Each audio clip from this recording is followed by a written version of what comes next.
Neemias capítulo 13. Naquele dia se leu para o povo no livro de Moisés. Achou-se escrito que os amonitas e os moabitas não entrassem jamais na congregação de Deus, porquanto não tinham saído ao encontro dos filhos de Israel com pão e água. Antes, assalariaram contra eles a Balaão, para os amaldiçoar, mas o nosso Deus converteu a maldição em bênção. Ouvindo eles, o povo, esta lei, apartaram de Israel todo elemento misto.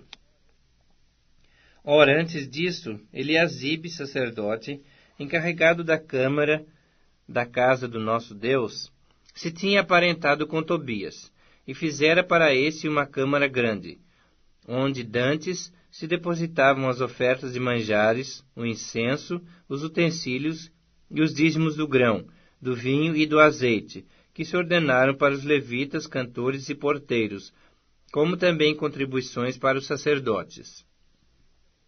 Mas quando isso aconteceu, não estive em Jerusalém, porque no ano 32 de Artaxerxes, rei de Babilônia, eu fora ter com ele, mas ao cabo de certo tempo pedi licença ao rei e voltei para Jerusalém.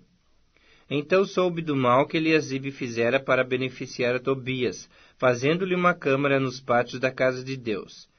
Isso muito me indignou, a tal ponto que atirei todos os móveis da casa de Tobias fora da câmara. Então ordenei que se purificassem as câmaras, e tornei a trazer para ali os utensílios da casa de Deus, com as ofertas de manjares e o incenso.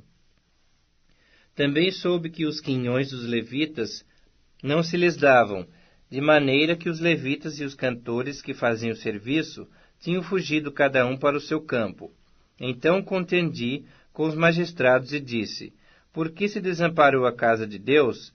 Ajuntei os levitas e os cantores e os restituí a seus postos. Então todo Judá trouxe os dízimos do grão, do vinho e do azeite aos depósitos.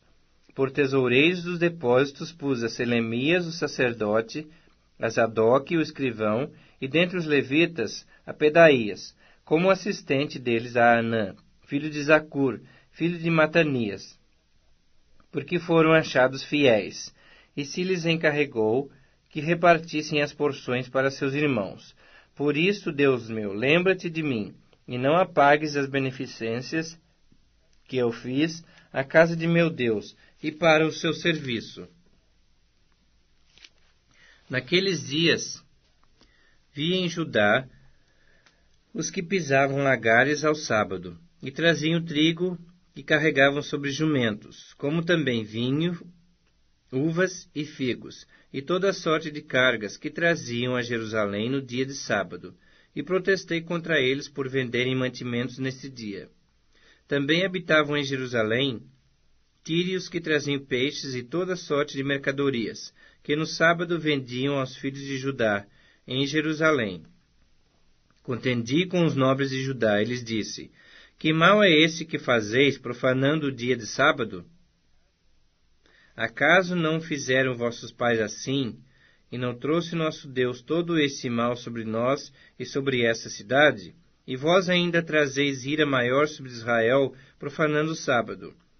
Dando já sombra às portas de Jerusalém, antes do sábado, ordenei que se fechassem, e determinei que não se abrissem, senão após o sábado. Às portas coloquei alguns dos meus moços, para que nenhuma carga entrasse no dia de sábado. Então os negociantes e os vendedores de toda sorte de mercadorias pernoitaram fora de Jerusalém, uma ou duas vezes. Protestei, pois, contra eles. E lhes disse: por que passais a noite defronte do muro? Se outra vez o fizerdes, lançarei mão sobre vós. Daí em diante não tornaram a vir no sábado. Também mandei aos levitas que se purificassem e viessem guardar as portas, para santificar o dia de sábado. Também nisto, Deus meu, lembra-te de mim, e perdoa-me segundo a abundância da tua misericórdia. Vi também naqueles dias que judeus haviam casado com mulheres asdoditas, amonitas e moabitas. Seus filhos falavam meio asdonita, e não sabiam falar judaico, mas a língua de seu respectivo povo. contendi com eles, e os amaldiçoei, e espanquei alguns deles, e lhes arranquei os cabelos, e os conjurei por Deus, dizendo: Não dareis mais vossas filhas a seus filhos, e não tomareis mais suas filhas, nem para vossos filhos, nem para vós mesmos. Não pecou nisso Salomão, rei de Israel? Todavia, entre muitas nações, não havia rei semelhante a ele, e ele era amado do seu Deus, e Deus o constituiu rei sobre todo Israel. Não obstante isso, as mulheres estrangeiras o fizeram cair no pecado. Dar-vos-íamos nós ouvidos para fazermos todo esse grande mal, prevaricando contra o nosso Deus, casando com mulheres estrangeiras? Um dos filhos de Joiada, filho do sumo sacerdote Eliasibe, era genro de Sambalá, o horonita, pelo que o afugentei de mim. Lembra-te deles, Deus meu, pois contaminaram o sacerdócio, como também a aliança sacerdotal e levítica. Limpei-os, pois, de toda estrangeirice, e designei o serviço dos sacerdotes e dos levitas, cada um no seu mistério, como também o fornecimento de lenha em tempos determinados, bem como as primícias. Lembra-te de mim, Deus meu, para o meu bem.